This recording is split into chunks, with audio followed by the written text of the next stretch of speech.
Well, well, well. Look what we got here. Another computer.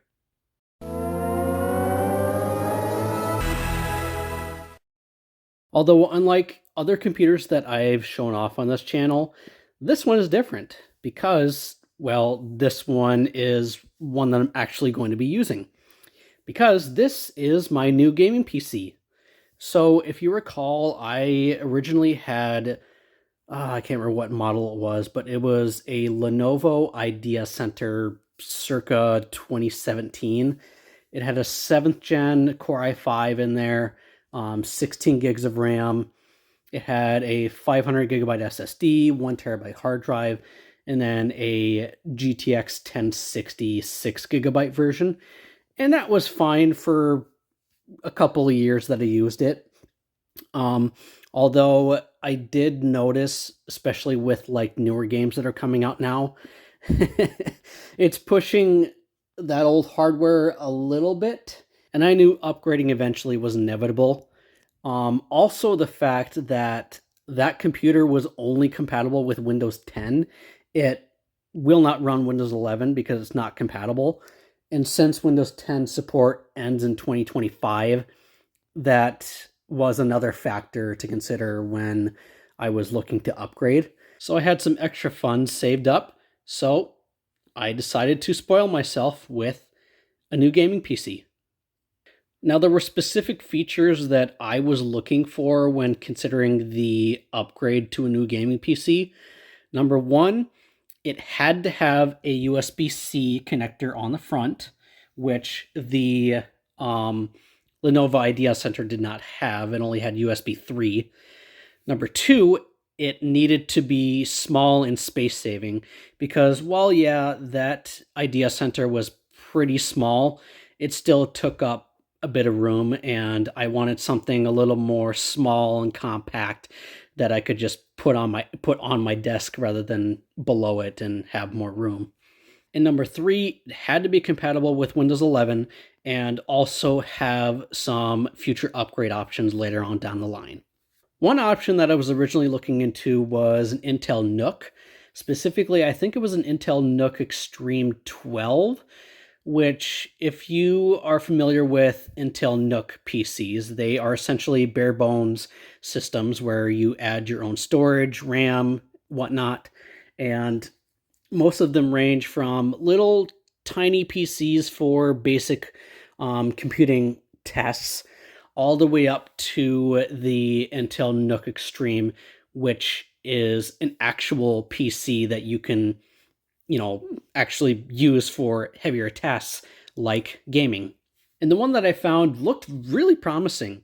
It had good specs, and it actually had room for a full-size graphics card, which I was not expecting for something like that. So that would have been so cool, having so much gaming power in such a small package. Unfortunately, they are quite spendy, and that was a little over my budget. And plus, the Intel NUC Extreme basically has the entire computer, the CPU, RAM, and storage on a actual PCIe card, and the computing elements for the Intel NUC Extreme can be almost as expensive as the actual PC itself. So if something went bad with that PCIe computing unit on the Intel NUC, it was going to be pretty expensive to replace. And so, yeah, that unfortunately that idea was quickly thrown out the window. So I did some further digging, and I came across this thing. This is an ASRock DeskMeet B660 bare bones system. I found it on Newegg. It was actually on sale for about like $200 or so. Like I said, it was a bare bones system, so all it came with was the computer itself and the power supply.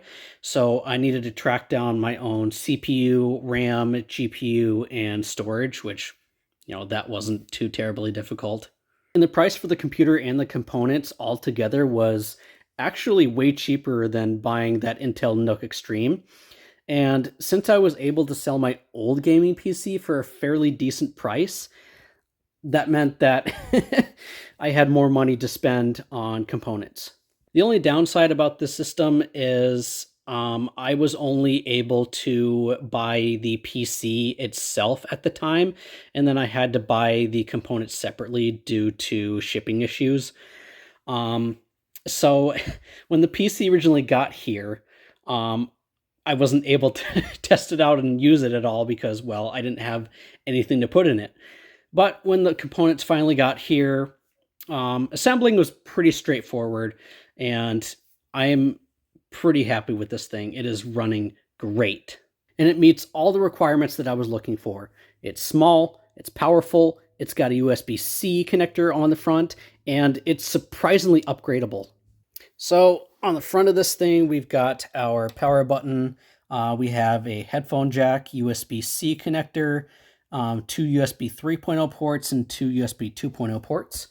And then on the top here is where the ventilation is for the graphics card. And then alternatively, if you didn't want to put a GPU in this thing, you can also add like a fan for extra ventilation.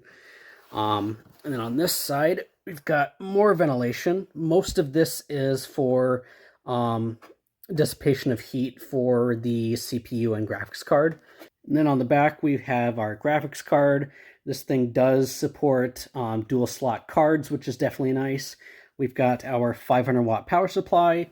We've got our sound options. We've got Ethernet, USB, VGA, DVI, which I was not expecting to see on a system like this. And we've got our HDMI, but since we have a graphics card, we don't have to use the onboard video. And then we've got our Wi-Fi and Bluetooth antennas.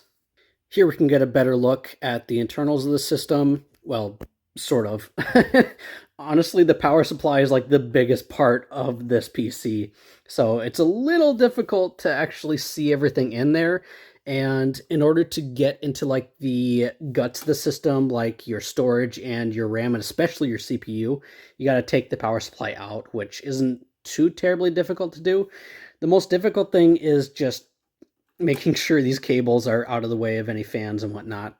So for specs, we have 16 gigabytes of DDR4 memory. I can't remember what the clock speed is on it. We've got a 12th gen Intel Core i3. I think it's a 12100, I want to say. Not entirely sure on the clock speed of that either, but surprisingly, that is a quad-core processor. I might end up getting a 6-core Intel Core i5 later on down the line.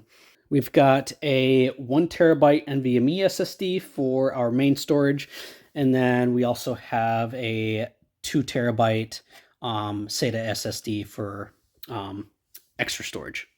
And then for our GPU, I think it's a PNY brand card, but it is a 6 gig GeForce GTX 1660 Super, which it uses the same amount of VRAM that my 1060 did, although now it uses GDDR6, and yeah, it definitely performs a lot better. And I believe it's overclockable as well.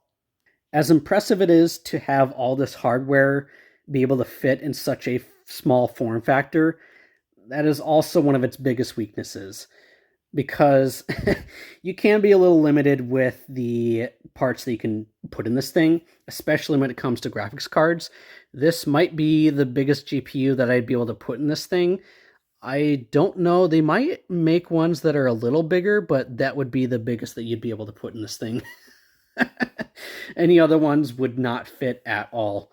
And plus, with having all the components so close together like this, this thing does put off a lot of heat.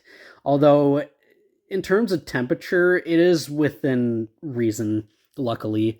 The highest temps that I saw were around like 79 to 80 degrees Celsius, and that's when I was pushing the system really hard.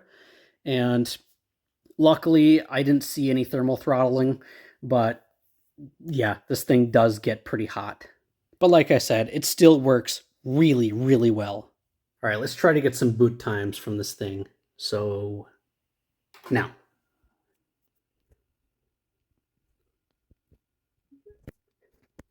17 seconds to get into Windows. That's actually pretty good. So Like I mentioned before, we've got a 12th gen Intel Core i3-12100F, which basically means it's the exact same as the regular Core i3. The F just means that it doesn't actually have integrated graphics, which means that you have to use a dedicated GPU in order to use the system. We've got 16 gigs of RAM. Like I said before, I'm not entirely sure on the clock speed, unfortunately.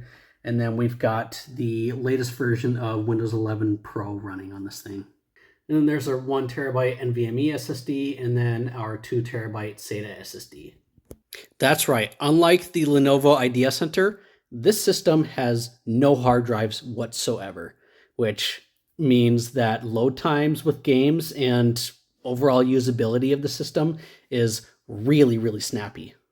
All right, let's see how long it takes to pull up a web browser and then go into YouTube. So open up Edge. Yup, pretty much instantly. And then YouTube. Oh yeah. It's like you blink and you miss it. Yeah. This thing is really fast. All right, I'm going to run some 3D Mark benchmarks and kind of give you an idea of the performance of this thing. And before we show those benchmarks, I also wanted to get a noise level comparison between idling and full-on gaming. So this is when it's idling.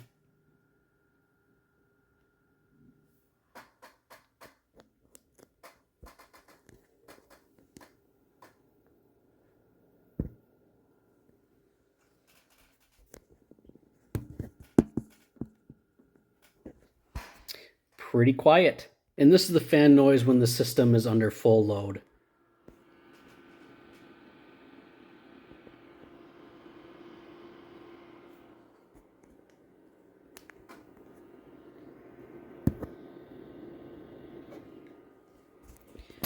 It is most definitely audible, but I'd say the noise level is within reason. So in the Night Raid benchmark, we got a total score of 38,700. Pretty good, all things considered.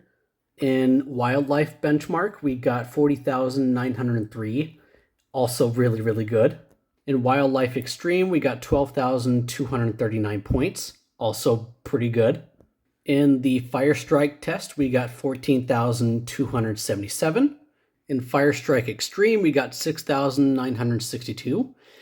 A little lower than our previous tests, but granted, I think this test is running at like 1440p. So we are getting in the territory of pushing this thing pretty hard. In Firestrike Ultra, we achieved 3,267 points. Definitely a lot lower than our previous tests, but granted, this test was running at full 4K, and that might be just a little too much for the system to handle, but luckily with this setup, I'm only going to be playing my PC at 1080p anyway, so not to worry. In TimeSpy, we got 5,672 points. I'd say it did okay. In TimeSpy Extreme, we got our lowest score yet, which is 2,710 points. Again, this one was running at 4K, so it was pushing the system pretty hard. This graph right here definitely shows a worst case scenario when it comes to thermals. So at the highest temperature, the CPU reached almost 120 degrees Celsius, which is kind of a lot. But, you know, as the test went on, it looks like the thermals did start to even out. So, you know, that little spike right there, that is a good example of like worst case scenario if for some reason the system was starting to overheat. But as far as I can see throughout most of these tests, it looks like the temperatures are, like I said before, fairly reasonable. In Solar Bay, we got 19,427 points, so surprisingly good. I was not expecting the GTX 1660 Super to handle ray tracing very well, but surprisingly, yeah, it can do it. Oh, okay, never mind. So in Port Royal, we got 1,539 points. By far our lowest yet. So when it comes to real-time when it comes to real-time ray tracing, yeah, it's a no-go with this thing. It is way too much for it to handle. I did want to show one more thing. So 3D Mark does also come with dedicated CPU tests. And so I want to check out the turbo speeds of that Core i3 as well as the thermals. Listen to that CPU fan.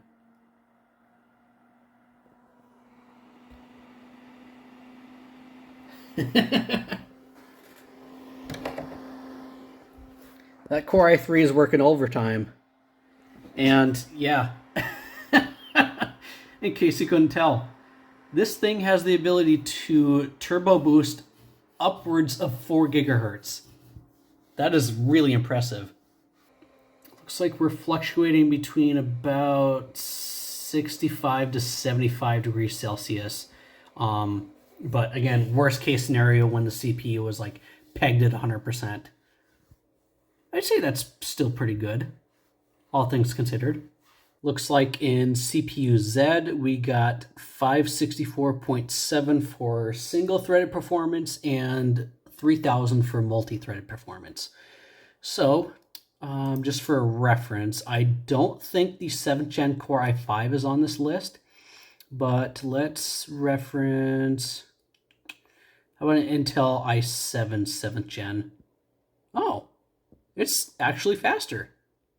Huh, cool. Wow, Core i3s have come a long way. Overall, I'm pretty happy the way that this thing turned out. It is definitely way more capable than my Lenovo Idea Center was. Oh yeah, I'm gonna have a lot of fun playing games on this thing. So, I hope you all enjoyed.